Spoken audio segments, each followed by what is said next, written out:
بسم اللہ الرحمن الرحیم۔ حسن خلق اور مقام محمدی صلی اللہ علیہ وسلم پارٹ 2۔ اخلاق اور خلق کیا ہے؟ انسان سے دو اقسام کی خاصیتوں، صلاحیتوں اور افعال کا صدور ہوتا ہے۔ انسان کے اندر کچھ خوبیاں ایسی ہوتی ہیں جو اس کے مزاج کا حصہ ہوتی ہیں، انہیں احوال طبیعہ کہتے ہیں۔ مثلاً کبھی انسان پر غصے کی کیفیت طاری ہو جاتی ہے، کوئی پریشانی کا لمحہ ہو تو انسان زندگی میں ہیجان، اضطراب پیدا ہو جاتا ہے۔ انسانی زندگی میں ہیجان اور اضطراب پیدا ہو جاتا ہے۔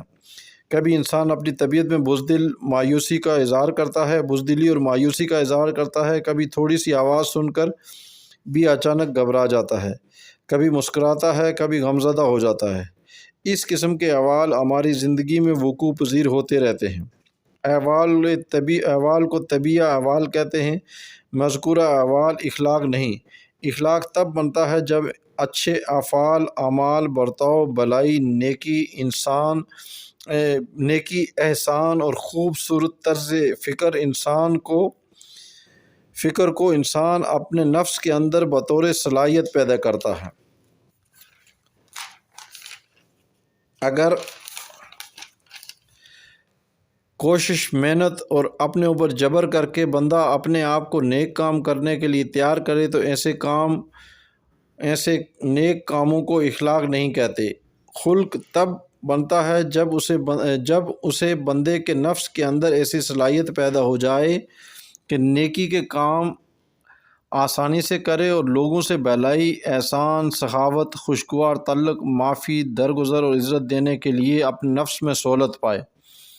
اگر نفس کے اندر ایسی خوبی پیدا ہو جائے کہ وہ ان امور کو آسانی سے کرتا چلا جائے اور اسے کوئی دقت اور اضافی کوشش نہ کرنی پڑے، طبیعت پر بوجھ نہ ہو اور یہ تمام کام روانی خوشی اور آسانی سے بندے سے سرانجام پانے لگیں، اس کی طبیعت میں نیکی کی رغبت اور میلان پیدا ہو جائے اور پھر اس میں مضبوطی، استحکام اور دوام آ جائے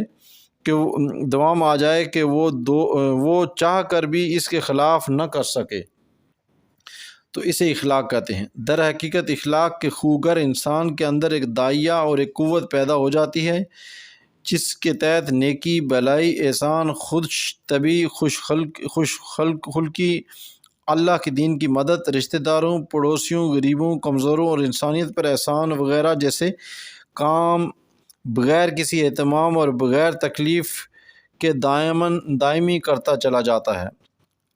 اگر یہ سب اس کی عادت بن جائے اور اس میں نہ رکاوٹ آئے تو اسے خلق یا اخلاق کہتے ہیں۔ خلق یا اخلاق کی صلاحیت بندے میں پیدائشی بھی ہوتی ہے اور بندہ محنت کر کے اسے اپنی زندگی میں حاصل بھی کرتا ہے اور پروان چڑھاتا ہے۔ انبیاء کرام اور اولیاء اعظام کی خلقت میں اخلاق حسنہ ودیعت کیا جاتا ہے، یعنی ان کو اللہ تعالیٰ یہ صفتیں دے دیتا ہے۔ انبیاء کرام علیہ السلام اور ان کے بعد اولیاء اعظام کی طبع میں اللہ تعالیٰ اچھے اخلاق کی صلاحیت پیدائشی طور پر ودیعت کر دیتا ہے۔ اس لیے اللہ کے نبی سے اعلان نبوت سے قبل کے زمانے میں بھی بد اخلاقی کا کام کبھی صادر نہیں ہو سکتا۔ یہ صرف آقا صلی اللہ علیہ وسلم کی بات نہیں بلکہ اللہ رب العزت تمام انبیاء کی خلقت ایسے فرماتا ہے کہ بعثت اور اعلان نبوت سے پہلے کی زندگی میں بھی وہ بد خلق نہیں کر سکتے، جھوٹ نہیں بولتے، بخل اور